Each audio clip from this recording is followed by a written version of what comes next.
Assalamualaikum everyone, welcome to learning program. Today lecture is about avoidant personality disorder and this criteria, diagnostic criteria, and then I tell you about the causes of avoidant personality disorder and then treatment. So avoidant personality disorder होता क्या है? Actually ये लोग जिनसे होते हैं ये अपने डिसीजंस में, अपनी लाइफ में कोई इंटरफेरेंस बर्दाश्त नहीं करते, ये लोगों को अवॉइड करते हैं। किसी जगह पे अगर चले जाते हैं तो वहाँ पे अगर कोई बात हो जाती है तो ये उन चीज़ों को कंट्रोल नहीं कर पाते और वहाँ से भागने की कोशिश करते हैं। ज़्यादा हजूम वाली जगह पे नहीं जाते, सोशल जगह से बहुत ज़्यादा अवॉइड करते हैं। इनकी ऐसी पर्सनैलिटी होती है। सो अवॉइडेंट पर्सनैलिटी डिसऑर्डर को लर्न करने से पहले इस चैनल को सब्सक्राइब करें, बेल आइकन को प्रेस करें और अगर आपको ये वीडियो पसंद आए तो इसे लाइक एंड शेयर ज़रूर करें। अवॉइडेंट पर्सनैलिटी डिसऑर्डर में कंसिस्टेंट आपकी डिस्कम्फर्ट स्टेट आती है, आपको कंफर्टेबल स्टेट नहीं मिलती, हमेशा आप डिस्कम्फर्ट ही रहते हैं, आप अपनी सोशल सिचुएशन से भागते हैं और एक्सट्रीम लेवल की आपके अंदर सेंसिटिविटी होती है। मीन कि अगर आपके सामने किसी ने कोई बात किया, आप बहुत जल्दी उस बात को माइंड कर जाते हैं या बहुत जल्दी उस बात को सीरियस ले जाते हैं और जो आप इस पर्सन की जो पर्सनैलिटी होती है उनकी फीलिंग्स नेगेटिव इवैल्यूएशन करते हैं।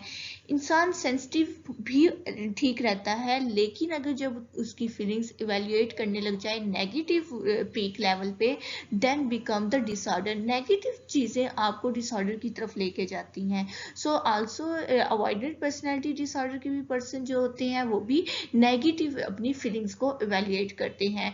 अगर हम देखा जाए तो ये हमने जनरलाइज एंग्जाइटी डिसऑर्डर में, सोशल एंग्जाइटी डिसऑर्डर के लोग भागते हैं सोसाइटी से मिलने से, लोग घबराते हैं सोसाइटी से, किसी भी पर्सन से मिलने में या गैदरिंग से घबराते हैं या उनके अंदर बेचैनी से पैदा हो जाती है सिर्फ यही सुन के कि हमने पार्टी में जाना है या हमने किसी सोशल जगह पे जाना है। ये लोग अवॉइड करते हैं हर किसी को, ये इनकी पर्सनैलिटी डिसऑर्डर।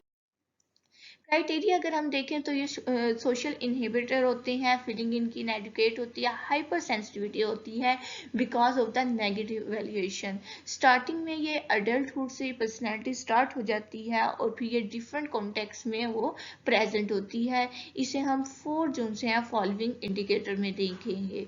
अवॉइड करते हैं ये कोई भी ऑक्यूपेशन लाइफ हो, आपकी पर्सनल लाइफ हो या सोशल लाइफ हो, ऐसी कोई भी एक्टिविटीज हो।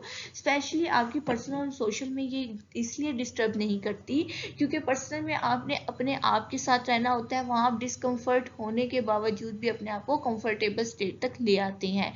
एंड सोशल में जो सी है आपकी उसमें आपके इर्द गिर्द का माहौल होता है। लेकिन जब आप जो कोई बिजनेसमैन है या आप कोई जॉब करते हैं, आपको उस स्टेट में, उस ऑफिस में जो एक्टिविटीज़ होती हैं वहाँ पे लोगों से ये मिलना जुलना पसंद नहीं करते, बहुत ज़्यादा अवॉइड करते हैं और इसका जो अपना पर्सनल रिलेशनशिप है उसमें भी ये बहुत ज़्यादा कंफर्ट नहीं होते और ये क्रिटिसिज्म से बहुत ज़्यादा डरते हैं, जिसकी वजह से इन्हें लगता है कि अगर हम क्रिटिसिज्म करेंगे, किसी से कोई बात करेंगे तो डिस अप्रूवल हो जाएगी या रिजेक्ट हो जाएगी। इन चीज़ों से डरने की वजह से ये लोगों से बात नहीं करते, लोगों से ज़्यादा मिलते हैं। ये थेरीज क्या कहती है, अवॉइडेंट पर्सनैलिटी डिसऑर्डर बनता कैसे है, काजेस क्या है। जनरली देखा गया है जो छोटे लेवल पे बच्चे होते हैं वो शेम फील करते हैं, अपनी सेल्फ इमेज उनकी नेगेटिव होने की वजह से वो हर चीज़ में शेम महसूस करते हैं, जिसके रिजल्ट्स में ये पर्सनैलिटी डिसऑर्डर क्रिएट हो जाता है। कोग्निशन वाले कहते हैं कि किसी पर्सन की क्रिटिसाइज बहुत ज़्यादा उसे हार्शली क्रिटिसाइज किया जाए या उसे रिजेक्ट कर दिया जाए इन द अर्लियर चाइल्डहुड में, मतलब कि आपकी 12 टू जो सी आपकी एज आ जाती है, आई थिंक सो 6 to 12 इसमें रेंज है, उसमें अगर लोग आपको इन्वायरमेंट से कोई जज करे और आपको रिजेक्ट कर दे, उसके रिजल्ट में आपके पास अवॉइडेंट पर्सनैलिटी डिसऑर्डर।